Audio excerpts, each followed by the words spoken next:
that takes us over to the X Division, starting with the X Division title program, which can generously be described as a program. I mean, it is a bunch of matches. A bunch of things happen.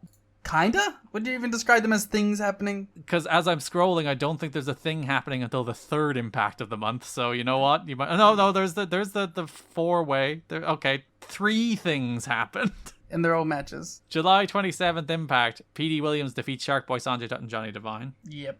P.D. has a new generic theme song. He is no longer Canadian in any way. He has abandoned his Canadianship. Except his finish, which is the Canadian Destroyer. It should just be the Destroyer. I did like a small touch that as PD went for the Canadian Destroyer, Johnny Devine like fled for the hills and tagged out because they do tags in this multi-man match for some reason. I don't know. Also, Johnny Devine knows. He was in Team Canada.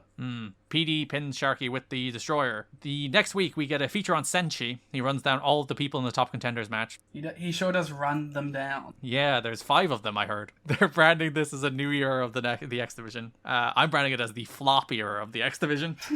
like the same thing happened in like 2003, where like you had the X Division came out real hot with like low-key Jerry Lynn and AJ Styles, and then you had like the Michael Shane, Kazarian, Chris Sabin era, which were like, they're young guys who aren't really there yet, but they're trying their best. And then it came back with Styles and Daniels and Joe, and now we're back to like PD and Lethal and Sanjay and Shelly and Kazarian. Yeah. Like, it's funny, like, these are people who are kind of involved in, like, the mid-era, too. Yeah, it is kind of funny that, like, Frankie is no further along. He's actually, frankly, further behind than he was in 2003, 2004, which is kind of a shame. I mean, so is Sabin, to be honest. Yeah, at least, like, Sabin, they're trying to heat up with the Nash stuff, theoretically. But it's like, the Sabin thing, like, with Jerry Lynn, where he's like, you can do it, you gotta put it together. And it's like, this dude was ex-champ.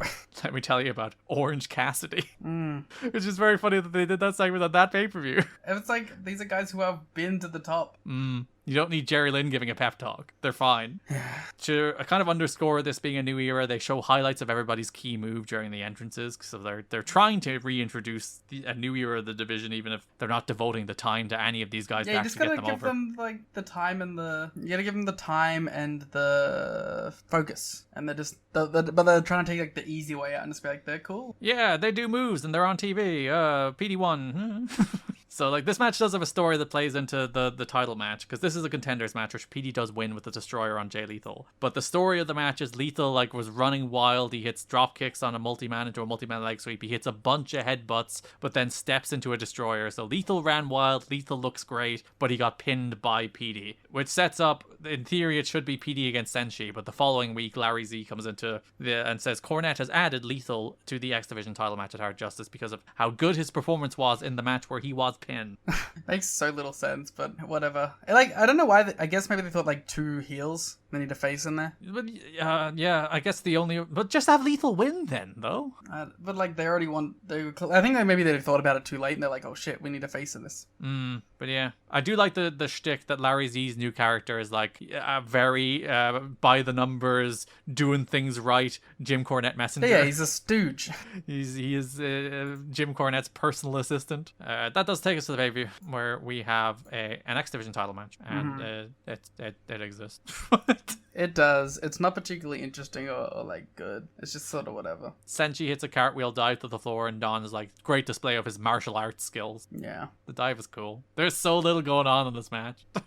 Which is crazy for like an X Division 3-way. You think they're kind of be going crazy, but Yeah, they got 10, which is like the amount of time that you should be able to have a good sprint. And like there was nothing technically wrong with it. It's just like this division, no one cares about it right now. No one's into low-key. And they haven't made an effort to make Senshi feel like a suitable replacement for Styles or Joe or Danny. Especially because like what did they do with Senshi on television this month? He said everyone else sucks.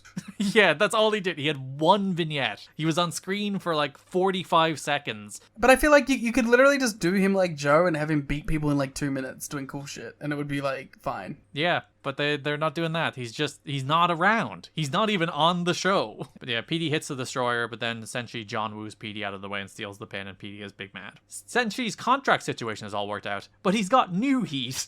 In the 3-way on the pay-per-view, Jay Lethal missed the spot, and Senshi responded by roughing him up, which I believe I identified on the actual thing, because he hits a real stiff kick, and I was like, well, you didn't have to kick him in the head. But Lethal was either knocked out or nearly knocked out. Conan and Homicide had pushed for him to be added to LAX, but were turned down flat, told that he was not going to be rewarded and put in the hot SWAT faction after this weekend. I like the idea is like, we're not going to reward him, put him in the good thing. He's just X Division champion. Yeah. He can do the shitty task of X Division champion. He's not in any danger of not being pushed because they've got a program worked out for him as champion leading to Bound for Glory, which Dave presumes is Chris Sabin.